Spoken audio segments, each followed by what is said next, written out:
집에 들어왔어요. 뭐 어제부터 비가 온다 하더니 비가 안 오더니 지금 퇴근길에 이제 비가 쏟아지기 시작하고요. 그 주말에 읽었던 책도 반납하고 또 읽을 책도 더해서 왔는데 작년부터 책을 읽기 시작해서 또 한 번 꽂히니까 또 계속 책을 또 이어서 읽다 보니까 눈도 되게 피곤하긴 한데 요즘에는 그러니까 5월 첫째 주 연휴부터 이석증으로 시작해서 뭐꼭 이석증 걸렸다고 영상을 늦게 올리고 그러는 건 아닌데 심신이 좀 피곤하긴 한가 봐요. 이렇게 간단하게 간단하게 브이로그용 카메라 해놓고서 이렇게 마주보고 얘기하는 것도 이제 힘이 드나 봐요. 그러니까 그래도 끊임없이 응원해 주시고 건강해 주신 우리 구독자님께는 죄송한 마음도 있고요. 또 감사한 마음도 같이 전해드립니다. 너무너무 감사합니다. 어쩌다가 이렇게 게으른 브이로그를 보게 돼서 그 5월 달에는 행사도 많긴 한데 제가 이제 할머니거든요. 할머니. 그러니까 조카가 이제 30대 후반을 넘긴 첫 조카가 이제 둘째를 낳아서 돌잔치를 했어요. 그래서 그 아들하고 같이 그 3일 토일 월 그러니까 어저께까지 연휴인데 토요일 날 서울에 있는 모 어디서 한다 그래서 갔다 왔거든요. 또 없는 살림도 시청했죠. 그러니까 금반지 작년에는 그 현금을 좀 올 수 있어서 현금 50만 원을 봉투에 넣어서 줬는데 이번에는 너무 힘든 거예요. 올해 초부터 계속 뭐가 계속 나가야 돼서 늘 제 생활비는 월급 안에서 다 해결인데 그 어쩔 수 없이 그냥 신용카드로 무이자 그 온라인에서는 금반지도 3개월 무이자가 되더라고요. 카드 결제가 되더라고요. 동네 금은방은 현금 거래밖에 안 하잖아요. 그래서 아이 모르겠다. 그래서 무이자 3개월 결제해서 소중하게 가방에 딱 넣어가지고 전해주고 왔는데 가족끼리 하는 거라서 많은 손님은 없었지만 또 마침 사돈댁에 뭐 연주해서 애들이 좀 많이 있어서 애 돌잔치니까 애들이 뭐 7살 뭐 초등학교 3학년까지 있었고 약간 손님은 성인은 별로 없지만 그래도 부쩍부쩍한 그런 분위기였거든요. 아니 금반지를 어떻게 해야 하냐고. 그러니까 요새는 또 금반지를 안 하나 봐요. 한돈이 100만 원이 넘잖아요. 반돈만 해도 뭐 53만 원 뭐 이러니까 다 부담스러우니까 이제 현금으로 넣고 하나 보더라고요. 그래서 아이 뭐 또 어떡하나 싶어서 했죠. 제가 늘 느끼는 것 중에 하나가 결혼식하고요. 결혼식장하고 그다음에 돌잔치 뭐 이런 건데 아시겠지만 제가 인간관계가 없잖아요. 아마 저 죽어도 올 사람이 없어요. 올 사람이 없는데 돌잔치를 보면서 느껴지는 거는 애가 첫 생일을 맞이하는 그 애가 주인공이잖아요. 그러니까 음식 먹고 각자 자기네 안부 전하고 오랜만에 만났으니까 얘기하고 그 애는 일찍부터 와서 준비해가지고 엄마도 힘들어 아빠도 힘들어 그 카메라 찍는 분도 힘들어 막 우르르 깡깡 뭐 애를 메인으로 애를 안고 있는 그 편한 상태에서 애의 웃음도 보고 막 이래야 되는데 그 드레스를 입히고 막 한마디로 얘기하면 되게 불편했다. 왜 굳이? 왜 굳이? 아까 요새는 뭐 다들 집에서 모이지 않는 건 알겠고 근데 꼭 그렇게 할 필요가 있나? 근데 들어가자마자 쿠폰 붙이잖아요. 뷔페니까. 근데 더 중요한 건 이제 뭐 이렇게 버너에다가 줘서 뭐 그 돌잔치를 자주 안 가봐가지고 이벤트를 잘 몰랐는데 보니까 뭐 애가 집는 거에 따라서 돌잡이 할 때 뭐 마이크 뭐 판사들하고 뭐 그런 봉이라든가 거기다가 보내줘서 당첨돼서 이렇게 뽑고 그런 건가 봐요. 근데 아예 넣지를 않았죠. 왜냐하면 또 뽑히면 뭐 아이한테 한마디 하라고 하니까 전 어디 가서 한마디를 잘 못하니까 이렇게 얼굴 안 비추고 마주보니 수다 떠는 걸 10분을 즐기는 사람인데 힘들죠. 어디 가서 얘기하는 게. 근데 워낙 제가 이제 어디 사진 찍고 막 이런 거 싫어하니까 조카 때도 저는 사진을 안 찍었거든요. 그래서 우리가 의뢰이 그러니까 어디 가면 어떻게 행동을 하고 어디 가면 어떤 복장을 하고 어디서는 어떤 마음을 가지고 어떤 행동을 하고 어떤 그거에 맞는 거기에 맞는 그러니까 거기에 맞는 그 무언가가 불편해서 저는 다 안 가고 못 가고 그래요. 그러니까 의미가 없다는 생각을 너무너무 많이 하거든요. 의미가 없다는 생각을 너무 많이 해요. 또 이러면 또 허무주의자네. 그래도 사회생활을 해야지. 뭐 등등등 여러 가지 말들이 많겠지만 그냥 다 쌤쌤 아니에요. 내가 준 것만큼 올 거고 받은 것만큼 챙기고 뭐 이런 거잖아요. 안 하겠다고요. 그런 거 안 하고 나 안 받고 안 주고 할 테니까 그냥 나 있는 동안에 나답게 살다가 그냥 한순간에 가는 게 인생 목표라고 말씀드렸잖아요. 얼마 남지 않았습니다. 이제 10년이에요. 10년 동안 잘 짤 거예요. 잘 짤 건데 갑자기 아파서 유석증이 오고 갑자기 현기증이 오고 막 이러면 그때부터 현타가 와서 이건 아닌데 이건 아닌데 뭐 이러니까 그런 나이가 됐다. 그런 나이가 됐다는 거에 대한 불편함? 근데 또 그건 어쩔 수 없잖아요. 제가 또 인사를 안 드렸죠. 처음 보시는 분들을 위해서 제가 비올 때 마시는 토끼 커피잔. 이제 아들하고 이제 오면서 이런저런 얘기를 했는데 이제 아들이 이제 그런 말을 하는 거예요. 엄마, 그러면 엄마는 만약에 엄마 아빠가 이제 따로 사니까 이혼했잖아요. 갑자기 그런 말을 하는 거예요. 엄마는 결혼식 때 너 결혼식 때 안 불러도 좋고 엄마는 굳이 안 불러도 돼. 근데 뭐 아빠가 재혼해서 결혼할 여자가 아줌마가 있으면 그분이 와서 앉아도 되는 거고 나는 그런 거에 대해 큰 의미를 두진 않아. 나 안 불렀다고 해서 서운하지 않고 1년에 이렇게 몇 번씩 만나는 걸 난 족하다. 맨날 그렇게 얘기하거든요. 그러니까 어떻게 보면 이게 비겁한 엄마일 수 있어. 왜냐하면 내가 주변인들과 대인관계가 없고 그러니까 상부상조하지 않아서 딱히 자식한테 뭐 해준 게 없어서 이렇게 한 발짝 도망치는 걸 수도 있는데 그런 걸 떠나서도요. 그런 걸 떠나서라도 그런 행사가 그런 이벤트가 너무 불편하거든요. 그리고 뭐 애들 자기 허락 받을 일이 뭐가 있어요. 지네가 좋아해서 지네 살림 하는 건데 거기에 감나라 배추나라 막 그럴 거예요? 그럴 의미 없죠. 그렇게 하면 안 되는 거고. 근데 축하는 해주고 싶지만 상황이 그렇다면 또 하나 있는 거 아들이 30대인데 애기 같은 질문을 하는 거예요. 뭐 엄마 줘 아빠 줘라는 거. 그럼 엄마 나 만약에 나 죽으면 엄마 올 거야? 뭐 이렇게 얘기를 하는 거야. 그래서 아들을 죽으면 글쎄 갈 수도 있고 못 갈 수도 있고 그러니까 저는 그런 생각을 하는 주의거든요. 저희 오빠 같은 경우에는 엄마가 돌아가신 지 벌써 20년이 다 돼가고 아빠도 돌아가신 지 몇 년 됐는데 그 성녀를 여름에는 이제 벌초를 하러 그 책임감이 있어요. 책임감이 있어서 꼭 하고 같이 만나서 같이 하기를 바라는 마음이 커서 그러니까 어느 순간 저도 물론 요즘 애들이 그 예촉을 들고 뭐 하는 애들이 얼마나 있겠어요. 그래서 저도 생활비가 빠듯하긴 한데 그 얘기 있거든요. 오빠 이러지 말고 그냥 차라리 하게 되면 그냥 비용을 각자 부담해서 하자.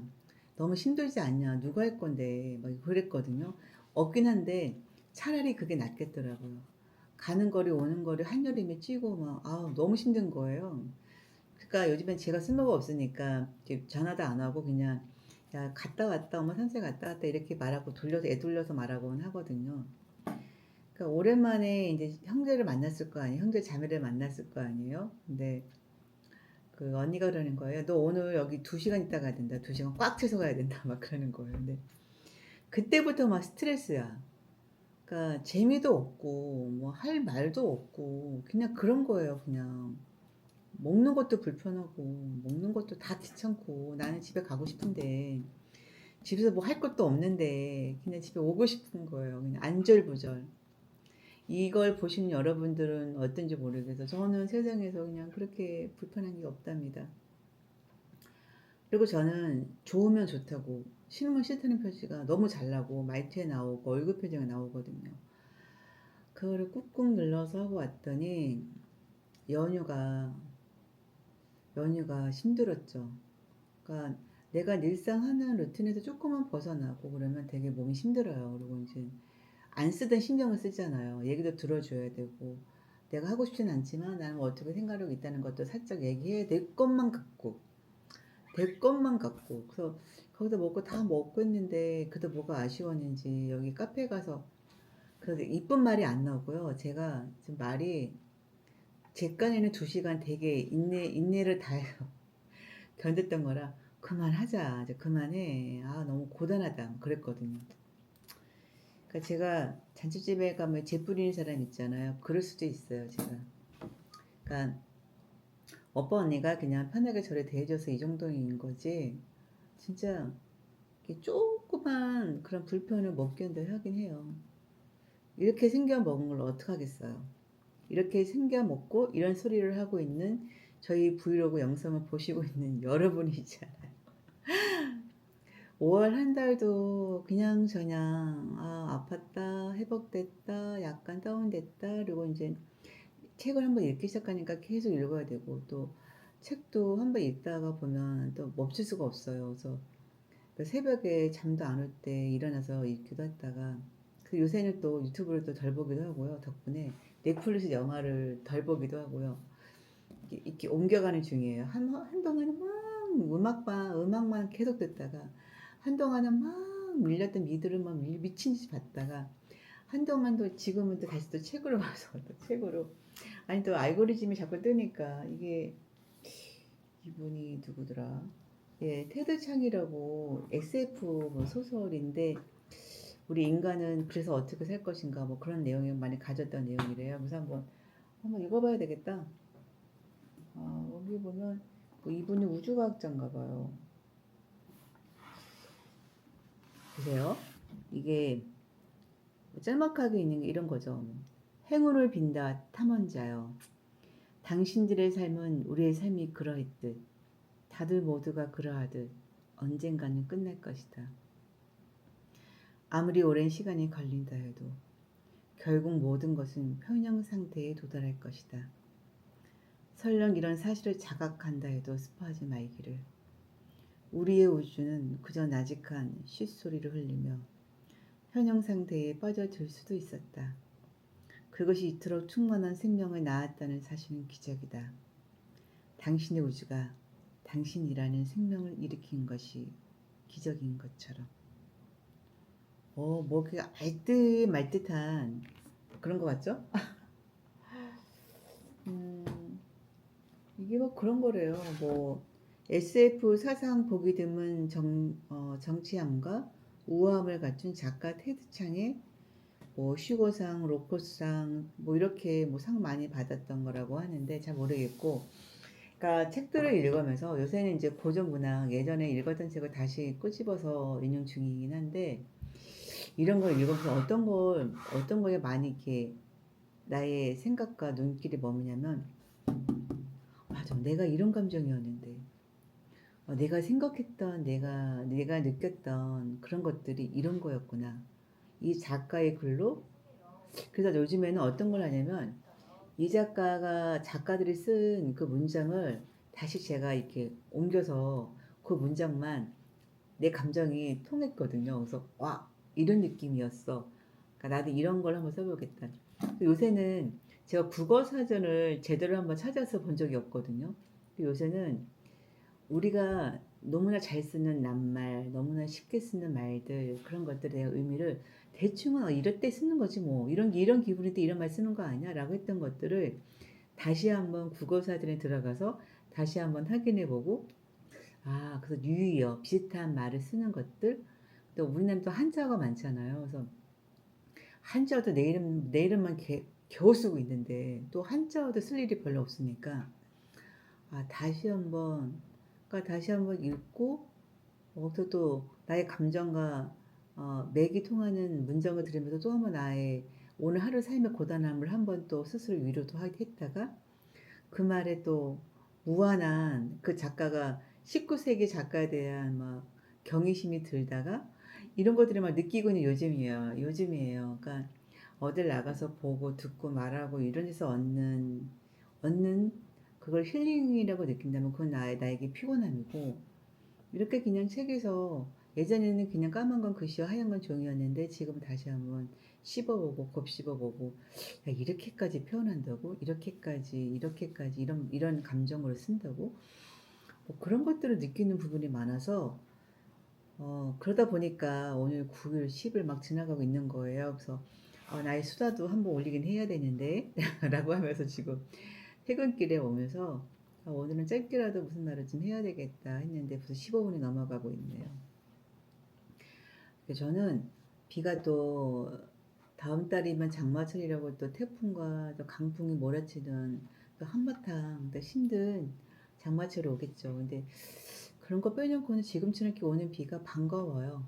또 좋기도 하고 막 집 창문을 막 흔들고 막 그런 소리를 내는 비는 아니라서 참 반갑긴 한데, 딱 요 정도의 비만 그냥 며칠에 한 번씩 와주면 얼마나 좋을까요? 그리고 공기도 좀 시원하고 먼지도 쫙 가라앉고, 저는 너무 가라앉아도 살짝 좀 띄워줘야 되는데.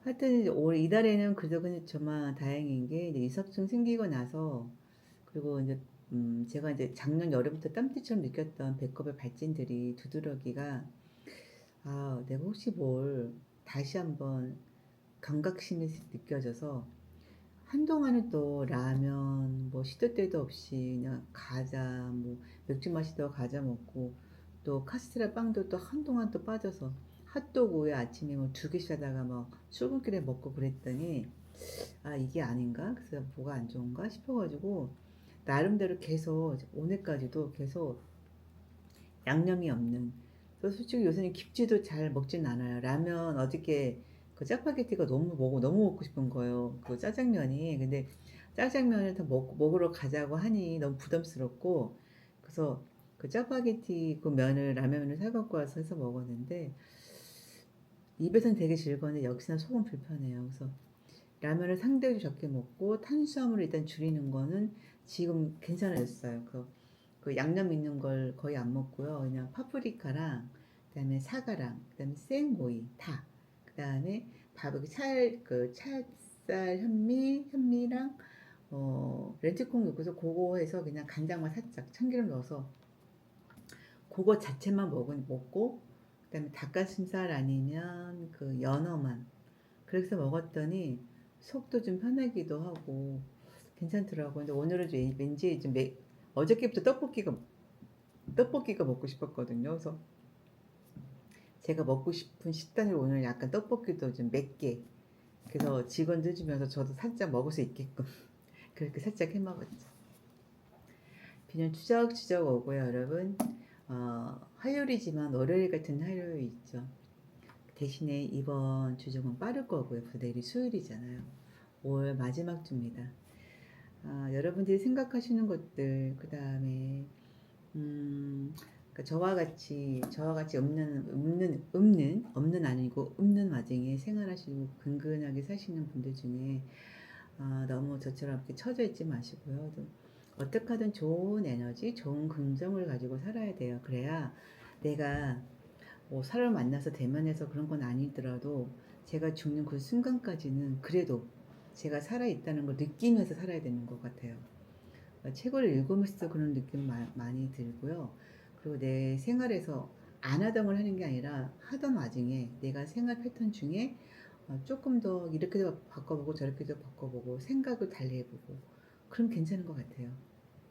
오늘은 좀 약간 입이 살았네요. 이러한저런 말로 저의 2주 동안 지난 생활을 얘기해 드렸습니다. 늘상 말씀드리는데 참 보잘것없는 영상이죠. 그래도 따뜻하게 댓글 달아주시고 걱정해 주신 분들 너무 감사합니다. 진짜 감사합니다. 비는 오지만 오늘 저녁 맛있게 드시고요. 또 기운 내시고요. 내일은 수요일이고요. 얼마 안 남았어요. 5월달. 이제 더운 6월달 옵니다. 자, 5월 마지막 주. 오늘도 건강한 하루 보내시고요. 오늘 마무리 잘 하시는 가운데 비도 오니까 아주 편안한 수면 취하세요. 즐거운 시간 되시길 바랍니다. 오늘도 저와 함께 해주셔서 너무 감사합니다. 고맙습니다.